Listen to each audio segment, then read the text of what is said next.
Middle east से एक और बड़ी खबर। अमेरिका ने अपने बेस खाली किए। ईरान के हमले के बाद खलबली मची हुई है। मिडिल ईस्ट में यूएस के बेस खाली किए गए हैं। बड़ी खबर इस वक्त आपको बता रहे हैं, अमेरिका ने अपने बेस खाली करवाए हैं।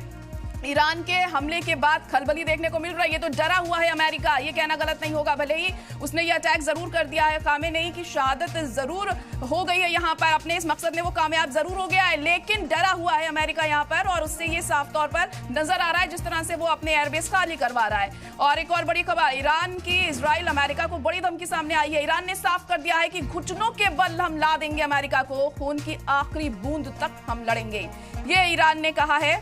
तो ईरान अब पूरी तरह से करो या मरो के रुख को इख्तियार करता हुआ यहाँ पर दिखाई दे रहा है। और उसने ये साफ कर दिया है कि घुटनों के बल हम ला देंगे अमेरिका को, खून की आखिरी बूंद तक हम लड़ेंगे। पंकज श्रीवास्तव जी, आप क्या कहेंगे इसको लेकर कि ईरान ने ये साफ कर दिया है कि अब वो अमेरिका को घुटनों के बल पर लाकर ही दम लेगा? देखिए, ईरान एक मिलिट्री माइट जरूर है, लेकिन अमेरिका के मुकाबले कहीं स्टैंड नहीं करता, ये बात भी सही है।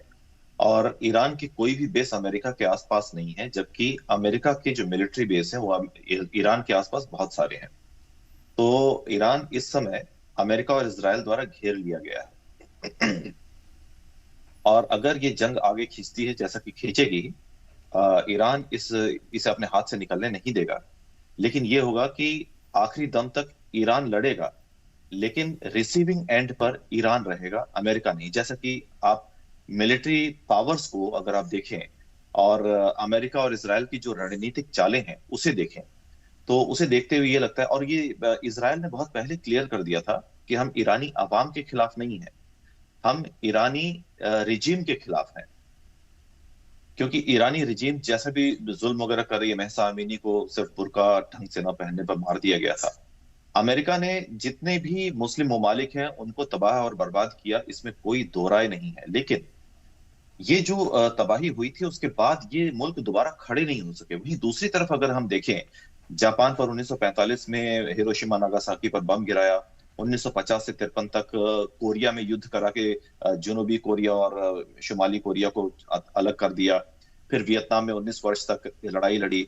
यूगोस्लाविया को 1990 में उसने अलग करा दिया। आज कोसोवो, हर्जेगोविना, सर्बिया, बोस्निया, ये सब अलग हो गए हैं।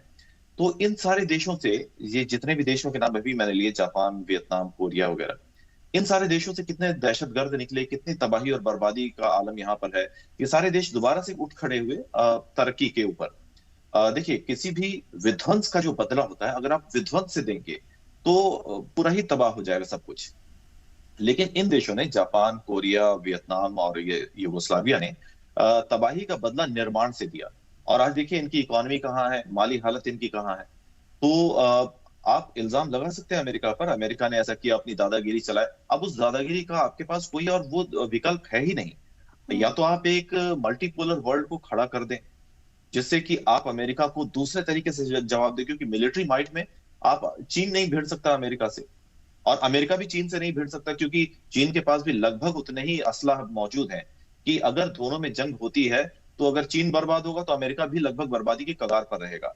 रूस से अगर अमेरिका की जंग होती है तो इसलिए होती है तो उसमें अमेरिका को बहुत ज्यादा नुकसान पहुंचेगा। लेकिन ईरान और अमेरिका की अगर जंग हो रही है तो उसमें सीधा सीधे तौर पर आप देखें तो ज्यादा नुकसान ईरान का ही होगा, अमेरिका को नुकसान नहीं होगा।